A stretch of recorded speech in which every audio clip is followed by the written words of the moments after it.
Oggi state manifestando o quali sono le ragioni della vostra protesta? L'articolo 10 del governo regionale siciliano aveva approvato una legge a nostro favore per la nostra stabilizzazione, però ad oggi ancora non c'è niente di concreto. Quindi chiediamo a gran voce di essere stabilizzati subito perché è da aprile che ci prendono comunque in giro. Non ci ricevono, anche al governo regionale non ci hanno ricevuto. È da 27 anni che voi aspettate Sì, è da 27 questa... anni che aspettiamo, però ora c'è una legge, ci sono i soldi, quindi non capiamo perché non venga applicata. Da chi dipende? Dal governo regionale comunque, Ecco, voi siciliano. questa forma di sciopero oggi la farete solo oggi o anche... No, per 10 giorni, fino al 4 agosto noi saremo qua ogni giorno perché vogliamo delle risposte concrete. Noi lavoriamo qua, siamo sotto l'amministrazione della Valle dei Templi e prestiamo un servizio oramai da 10 anni in questa amministrazione, ma da 27 anni precari ASU.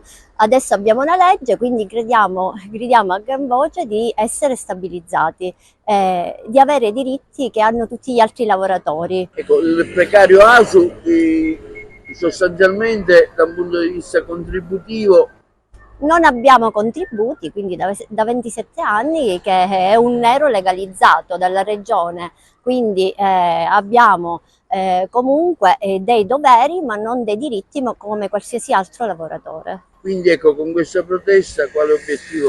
Chiediamo di essere stabilizzati finalmente, di essere riconosciuti come dei veri e propri lavoratori. Quindi deve essere l'assessorato ai beni culturali. Adesso la regione quindi di conseguenza dare l'autorizzazione ai beni culturali di assumerci come dei veri e propri lavoratori. L'articolo c'è, la legge è stata fatta, chiediamo che Palermo non insabbi ulteriormente una legge che è stata approvata da Roma. Oggi ci ritroviamo qui assieme ai colleghi di Agrigento dove abbiamo deciso di bloccarci e scioperare per una mancata stabilizzazione, nonostante ci sia una norma a livello regionale che permetterebbe a noi con l'articolo 10, il comma 2, a poter firmare finalmente un contratto a tempo indeterminato.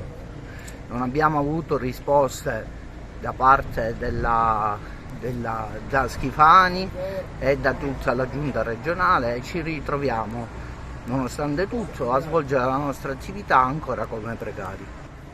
In quale ufficio lei lavora? Presso il Museo Regionale Interdisciplinare di Caltanissetta. Esattamente mi occupo di bilancio e ragioneria. Da quanti anni lei lavora presso la pubblica amministrazione? Presso il Dipartimento Beni Culturali dal 2014.